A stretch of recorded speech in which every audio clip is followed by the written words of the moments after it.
Greetings builders, Daniel here and welcome to another top 3 video, where every week I choose a topic and show you my 3 favorite builds of it.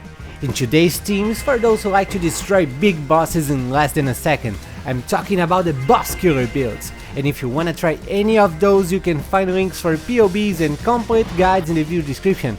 And if this video helps you, please leave a thumbs up to support the channel. Thank you very much and let's get into it! Let's start with this amazing build that is one of the best that I've played in many leagues, the Archmage Ice Nova Hierophant with the Templar class. This build stacks as much mana as possible to take advantage of the Archmage support gem that grants up to 19% of your mana as extra lightning damage. The skill of choice was the Transfigured gem Ice Nova of Frostbolts that deals a lot more damage when casted near a Frostbolt.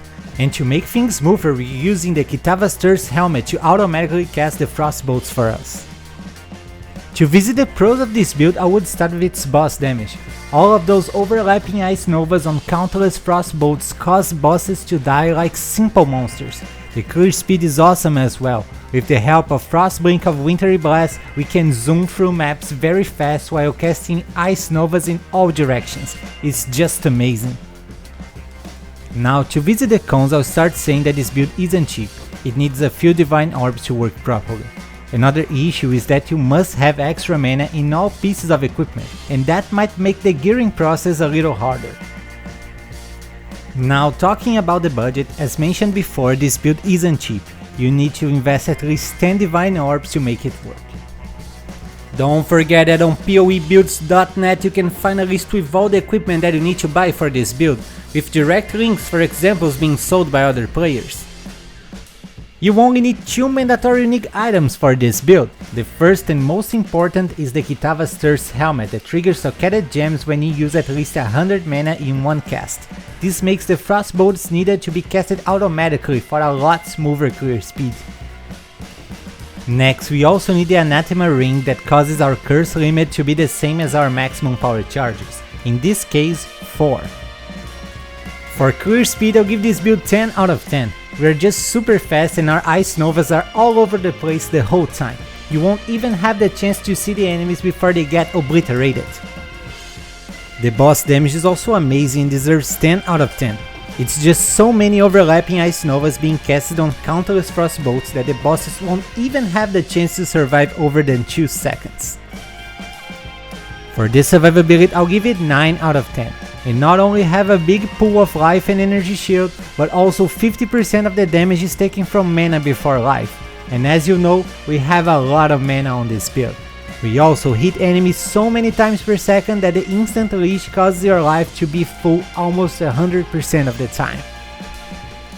Next, we have this OP build that is the master of the shotgun effect, the Venom Gyre Deadeye with the Ranger class. Venom Gyre is a very interesting skill which fires a projectile that hits enemies and returns to you, piercing and dealing damage to everything on its path. When the projectile successfully returns to you, you can keep and stack them up to 30 times, and they will all be released at once when you use the Whirling Blades movement skill. To list the pros of this build, I wouldn't even know where to start. It comes with an amazing clear speed, boss damage and a big effective HP. Above all, it's cheap and easy to put together. It doesn't require any mandatory unique item. Now, to list the cons is the real challenge here. It's hard to find something not to like on this build.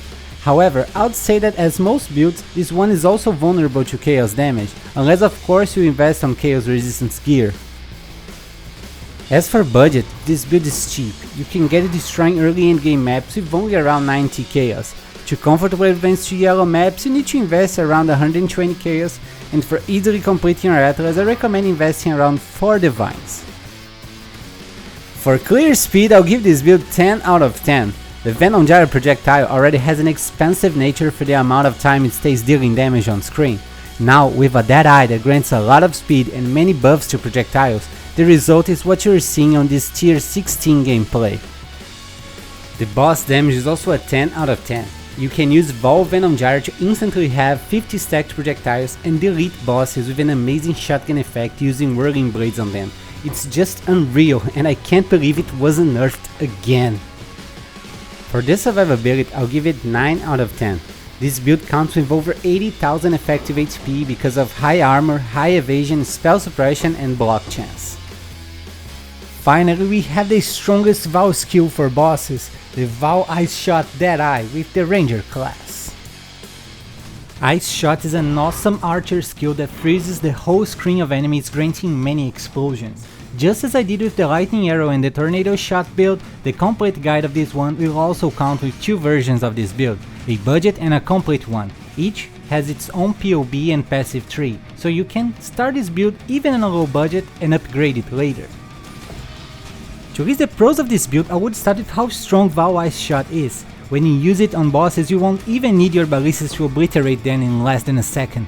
The clear speed is also outstanding, killing many monsters with only one shot. Now, to list the cons, I would say that this build is not very tanky. Even though you have some defensive layers, it's important to take advantage of your ranged attacks and stay far from danger. If you don't mind your position, you might die. About the budget, you can get it destroying early endgame maps with only around 80 chaos. To comfortably advance to yellow maps, I recommend investing around 150 chaos, and for easily completing your Atlas, I recommend investing around 4 divines. But if you go for the complete version, you need to invest at least 4 more divines. On the budget version, you don't need any mandatory unique item for this build. On the other hand, the complete version needs the Lionized Fall and the Thread of Hope unique jewels. They are expensive but grant a huge boost to your damage. For clear speed, I'll give it 10 out of 10. You fire many projectiles with high attack speed, and those projectiles chain on enemies, bounce off walls and go everywhere, freezing and exploding them. It's just amazing. The boss damage is also great and deserves 10 out of 10. As I said, Val Ice Shot is probably the strongest Val skill and can destroy bosses easily. Above all, you can also count with your ballistas for a lot more damage. For this survivability, I'll give this build 8 out of 10. Even though you have armor, evasion, spell suppression and can kill enemies from a good distance, this build isn't very tanky. If you don't mind your position, you might die. And that's it for today, guys. What did you think about those boss killer builds? Please take a second to tell me in the comments and leave a thumbs up to support the channel. I wish you guys an amazing day, and don't forget to keep building!